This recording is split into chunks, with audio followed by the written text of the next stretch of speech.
Kungo de la tombo siregi ekavada jisoyalas jedungani ema ayogi dungmada jilaso oyalas. Tashi दिले सभी को। आज मैं लुब्रांग विलेज में हूँ जो कि दिरांग सर्कल के अंदर आता है एंड डिस्ट्रिक्ट है वेस्ट कामेंग अरुणाचल प्रदेश। सो आप देख सकते हैं मेरे पीछे जो पेड़ है ये लिशी का पेड़ है एंड इसका बहुत सारा इम्पोर्टेंस है। तो चलिए जानते हैं कि लिशी पेड़ क्या है एंड क्यों हम इसे इतना इम्पोर्टेंस दे रहे हैं। लिशी एक फ्रूट है। लोकली यहाँ पे हम लोग उसको लिशी के नाम से जाना जाता है। अगर हिंदी में बोले तो ये है चक्रफूल एंड इंग्लिश में इसका नाम है स्टार एनाइस जो कि स्पाइसेस में बहुत यूज़ होता है। सो लोकली जो लिशी का पेड़ है वो हम लोग यहाँ पे दोमशिंग के नाम से जाना जाता है। लिशी पेड़ का बहुत सारा वेराइटी है। उसमें से अगर हम लोग यहाँ में जो मैक्सिमम जो मिलता है वो वेराइटी है इलिशियम ग्रिफिटी। वैसे तो लिची एक बहुत ही महत्वपूर्ण फ्रूट है और अगर पार्टिकुलरली हम लोग ये एरिया का बारे में बोले तो यहाँ पे लिची मेनली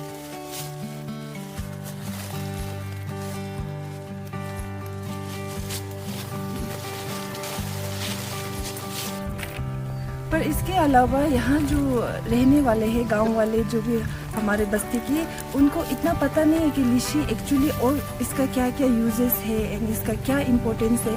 तो आज ये वीडियो बनाने का यही एक मकसद है कि आप सबको ये बात पहुंचा सकूं कि लिची हमारे लिए और क्यों इतना इम्पोर्टेंस है और इसको कंजर्व करना क्यों इतना ज़रूरी है। IUCN international union for conservation of nature के द्वारा अगर उनके रेड डाटा बुक में जो लिस्ट है उसमें ये एक इंडेंजर स्पीसीज है और इंडेंजर स्पीसीज वो स्पीसीज होता है जो अगर उसे हम अभी कंजर्व नहीं करेंगे अभी नहीं बचाएंगे तो फ्यूचर में उसका एक्सटिंक्ट होने का भी बहुत चांसेस है। तो इसलिए हमें लिची पेड़ को बचाना बहुत ज़रूरी है। और अगर पूरा ऑल इंडिया में देखा जाए तो हम बहुत लकी है कि हमारा क्लाइमेटिक कंडीशन इसके लिए सूटेबल है। में मेनली लिची पेड़ को बचाने का क्या प्रॉब्लम है। फर्स्ट है कि यहाँ ये एक प्रॉपर एरिया है तो यहाँ पे याक ट्रेंडलिंग बहुत होता है। सेकंड जो इशू यहाँ पे है वो सबसे बड़ा इशू है क्योंकि लिची का पेड़ आफ्टर 4-5 साल के बाद उसका सबसे मैक्सिमम फ्रूटिंग होता है। वही फ्रूटिंग के समय में यहाँ में क्या करते हैं लोग उससे काट देते हैं क्योंकि सेलेक्टिव फेलिंग बहुत होता है यहाँ पे क्योंकि वो जो पेड़ है उसको पोस्ट के लिए छत डाला ये सब में यूज़ करते हैं। तीसरा इशू ये है कि लिची का जो हार्वेस्टिंग पीरियड होता है वो होता है अक्टूबर लास्ट क्योंकि तब लिची पूरा नीचे गिर जाते हैं। हम लोग क्या करते हैं कि लिची को हम लोग पेड़ से ही हिला के उसको पूरा गिरा के उठाते हैं। तो वो भी एक बहुत बड़ा इशू है क्योंकि उससे क्या होता है कि हम लोग एक तो पेड़ को नुकसान करते हैं और दूसरा अगर हम लोग पहले हार्वेस्टिंग पीरियड से पहले उसको हार्वेस्ट कर लेते तो उसका सीड्स नीचे नहीं गिरते और नेचुरल रीजनरेशन नहीं होते। नेचुरल रीजनरेशन मतलब अगर हम लोग लिची का सीड्स एक भी नीचे गिरने नहीं देगा तो आने वाला समय ये पेड़ जो अपना लाइफ स्पैन बुरा होके ख़त्म हो जाएगा पर नया जो पेड़ है वो नहीं निकलेगा। तो ये भी एक बहुत बड़ा इशू है। हम लोग लकी है कि हम लोग को यहाँ पे लिची कल्टीवेट करना नहीं पड़ते और ये जो पेड़ है ये सब वाइल्ड ही यहाँ पे मिलते। अगर वेस्ट कामेंग डिस्ट्रिक्ट के अंदर देखेगा तो जो लिची है उसका प्रायोरिटी साइट है सबसे ज़्यादा जहाँ लिची मिलते वो है एक हो गया मुर्शिंग, एक है ये लुब्रांग और एक है नामशू।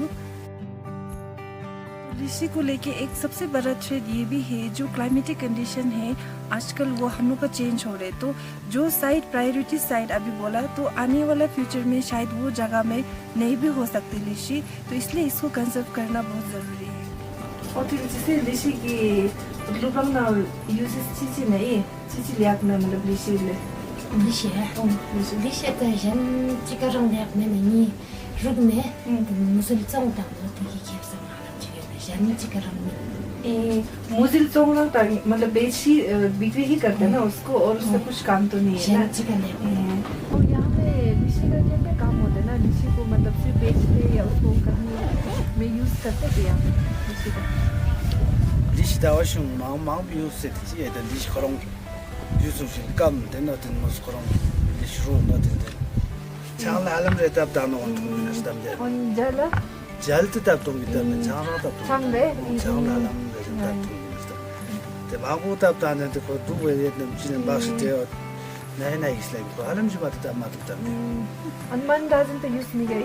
만 다진 때 유지가 되는데 장 챙긴다.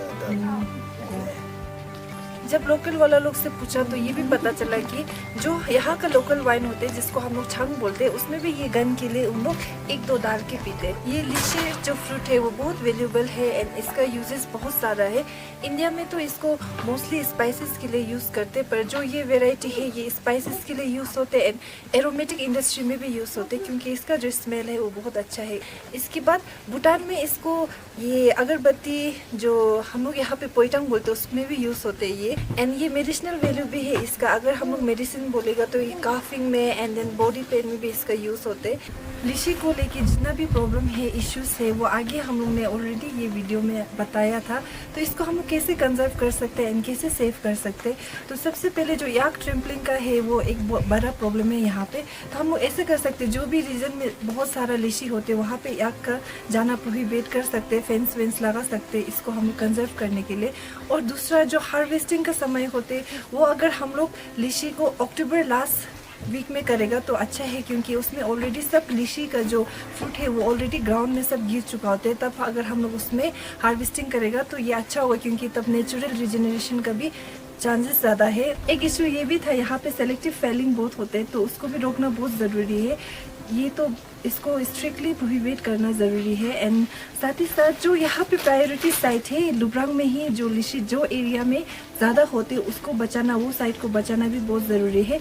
और वो हम लोग कैसे बचा सकते हैं बोलने से हम लोग प्लांटेशन ड्राइव कर सकते हैं। जितना हो सकेगा लीची का पेड़ को प्लांटेशन करके एंड देन जितना वो एरिया है उसमें हम लोग कुछ रेस्ट्रिक्शन लगा के अच्छा से हम लोग ये जो कंजर्वेशन है लीची का कर सकते हैं।